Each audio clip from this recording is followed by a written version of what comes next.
আমার জীবনের সবচেয়ে বড় দুঃখ কি? 6 বছর বয়সে আমি ঈমান গ্রহণ করেছি। ঈমানের কলেমা পড়া আর ঈমান গ্রহণ করা এক না। 71 সালে আমাদের এলাকার যত হিন্দু মানুষ আছিল সবাই কলমার জিকির করছে 71 সালে। যখন পাকিস্তান আর্মি দেখলি লা ইলাহা ইল্লাল্লাহ লা ইলাহা ইল্লাল্লাহ লা ইলাহা ইল্লাল্লাহ, আর্মিরা বলতো বিলকুল ঠিক আছে ঠিক আছে। এক হিন্দু যুদ্ধ শেষ হওয়ার পরে বলছে, বাদান মুসলমানের কলমার দাম আছে। আমি বললাম, আপনি হিন্দু হয়ে কেমনে বুঝলেন? বলে, যুদ্ধের সময় বুঝেছি বাবা, এই কলমা মুখের থাকার কারণে আর্মির গুলি থেকে আমরা বাঁচা গেছি। আমি বললাম, দাদা শুধু কলমা মুখে রাখার কারণে আর্মির গুলি থেকে যদি বাঁচা যান, এই কলমা যদি কলিজার মধ্যে চাকা দেওয়ার পারেন, তাহলে জাহান্নামের আগুন থেকে আল্লাহ বাঁচাই দিবে। ঠিক না? ইকরার বিল লিসান তাসদিক বিল জানান আমল বিল আরকান। তাসদিক বিল জানানের একটা দৃষ্টান্ত দেই। খুব বেশি দিন আগেকার কথা না, সামান্য কয় বছর আগের কথা বলবো। নাম হলো মীর কাসিম আলী। নাম কি? মীর কাসিম আলীকে উকিল তাজুল ইসলাম, উকিলের নাম কি? তাজুল ইসলাম বলছে, স্যার আজকে রাত 12টায় আপনার ফাঁসি হবে। আজকে কয়টায়? রাত 12টায় আপনার ফাঁসি হবে। তো মীর কাসিম আলী বলতেছে, ভাই এখন কয়টা বাজে? বলে, এখন বাজে রাত 9:30।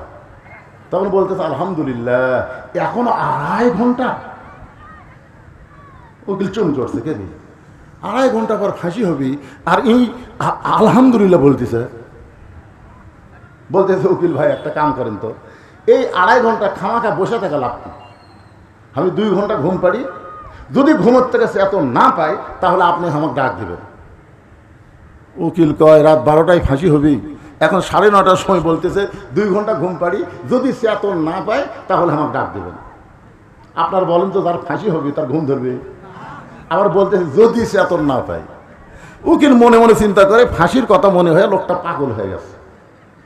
মনের দুঃখে তাজুল ইসলাম বের হয়ে গেছে। রাত যখন 11:30 বাজে, তখন ফাঁসির কন্ডম ছেলে ঢুকে দেখে মীর কাসিম আলী নাক ডেকে ঘুম পাড়তেছে।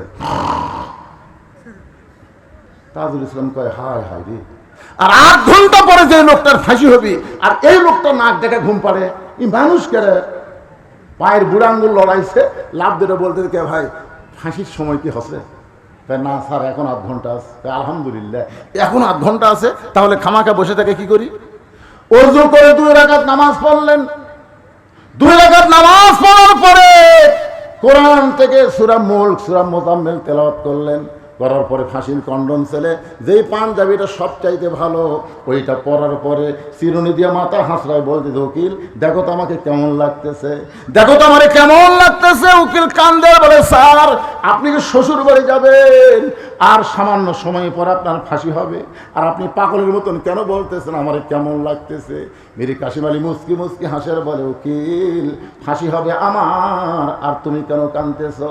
তাসদিক বিল জানান, কলিজার মধ্যে যখন কারো ঈমান থাকে ওই লোকটা মৃত্যুকে মেনে নেয়। মৃত্যুকে মেনে নেয় কারণ দুনিয়া থাকার জায়গা না, যে কোনো সময় তাকে যাওয়া লাগবে। ধরে কোন কথা ঠিক কিনা? উকিল শোনো, 2 ঘন্টা ঘুম পেরেছি, তুমি মনে করছো আমি শুধু ঘুম পারছি, তা কিন্তু না। ওই ঘুমের মধ্যে আল্লাহ পাক আমাকে দেখাইতেছে কাসিম আলী বিনা অন্যায়, কোন অন্যায় না করার কারণে মিথ্যা তুহমত দিয়ে দোষ দিয়ে তোমাকে ফাঁসির কন্ডম ছেড়ে নিয়ে যাবে।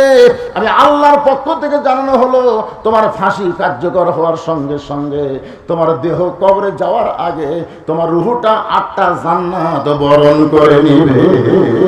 ওয়ালা তাকুলু লিমান ইউকতালু ফি সাবিলিল্লাহি আমওয়াতুন বাল আহইয়াউ ওয়ালাকিন লা তাশউরুন।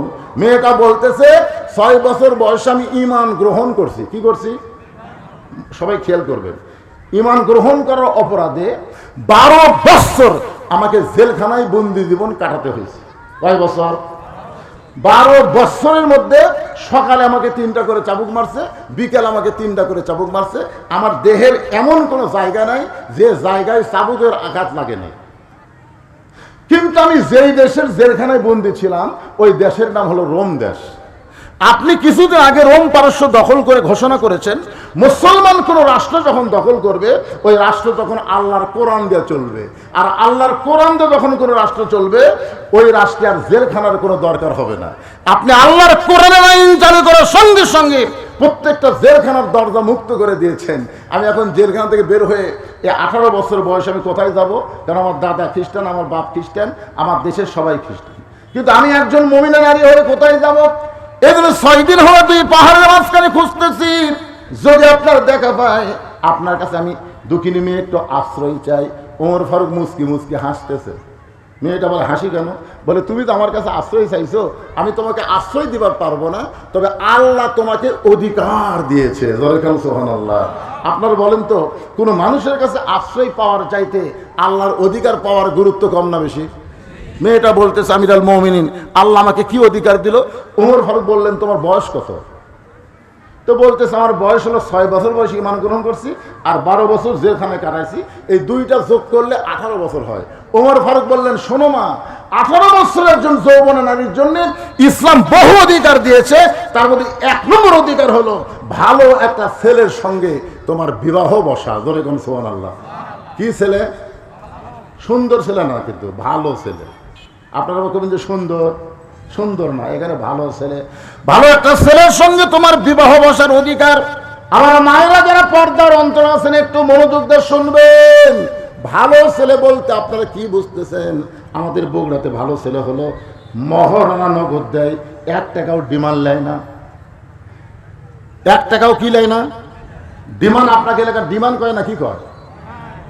মেয়ের বাপের কাছ থেকে 1 টাকাও নেয় না, বরং মেয়ের মহারণা নগদ দেয়। এরা হলো ভালো ছেলে। আপনাকে এলাকায় বিয়ার খবর কি? মহারণার খবর কি? নগদ না বাকি? আচ্ছা, বাকি মহারণার ব্যাপারে আমি কোনো কিতাবে পাইনি। আমি জানি হযরত আলী সবচাইতে গরিব ছিল, সবচাইতে গরিব। সে আলীর সঙ্গে যখন ফাতেমার বিয়ে হবে, তখন আল্লাহ রাসূল বলেন, আলী রে, তোর কপাল খুলে গেছে রে, আমার কলিজার টুকরা ফাতেমার সাথে তোর বিয়ে হবে, আল্লাহ ঘটকালি করতেছে। জোরে খান সুবহানাল্লাহ। আলী খালি মুচকি মুচকি হাসে। রাসূল বলে, হাসিস কেন? বলে, হাসার কারণ হলো আপনার কলিজার টুকরা যদি আমার বউ হয়, এই পাগল, বউ তো হবেই, আল্লাহ ঘটকালি করতেছে। তাই হুজুর, তাহলে আমার তাড়া দেওয়ার কারণ? তাড়া দেওয়ার কারণ বিয়ে তো করবি, মরো না। আলী বলতে, আমার কি আছে আল্লাহ জানে, আপনিও জানেন। আমার কি আছে আল্লাহ ভালো জানে, আপনিও ভালো জানেন। মোহরা দেওয়ার মতন আমার কিছুই নাই। রাসূল বললেন, মোহরানা ছাড়া তো বিয়া হবে না, তাও দেওয়া লাগবে নগদ। যা, তোর মাথার হেলমেট বিক্রি কর। তাহলে চিন্তা করে দেখেন, যদি মহারণা বাকি থাকা জায়েজ হতো, তাহলে আলীকে বলতো, এখন বাকি থেকে বিয়ে কর, দুনি হলে পরে শোধ করিস। কিন্তু আল্লাহ রাসূল বললেন, যাও হেলমেট বিক্রি করো। মাথার হেলমেট বিক্রি করার জন্য হয়তো আলী যখন দৌড় দিচ্ছে বাজারে, পিছন দিক থেকে ওসমান ডাকতেছে, আলী রে, কে আলী? আলী থামা, বলতেছে, আমরা ডাকেন কেন?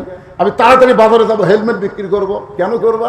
বলে, ফাতেমার সঙ্গে আমার বিয়ে হবে, এই হেলমেট বিক্রি করার টাকাতে মহারণা। ওসমান গনি বলতেছে, ভাই বাজারে লাগবে না, কত দাম নিবে? আলী বলতেছে, আপনার কাছে চাইলেই ঠকা হবে, দেন একটা। ওসমান গনি 1 থলিয়া টাকা দিয়ে হেলমেট হাতত নিছে। আলী টাকা নেই, যখন দৌড় মারে, ওসমান কয়, কত দিলাম, একবার গুনা দেখো। আলী বলতেছে, না হুজুর, ভাই গোনার দরকার নাই, কারণ আপনার মতন মানুষ কোনোদিন কাউরে ঠকাবে না। আরে পাগল, মহারণার হিসাব হবে, গুনা থেকে 480 দিরহাম। আলী কান্দার বলে, সামান্য একটা হেলমেট, এর দাম কি 480 টাকা হয়? ওসমান গনি বলতেছে, আলী রে, গোটা পৃথিবী বিক্রি করলেও তোমার হেলমেট কেনা যাবে না, কারণ তুমি দুনিয়ার সাধারণ মানুষ না, তুমি হইলা আসাদুল্লাহিল গালিব। ভাই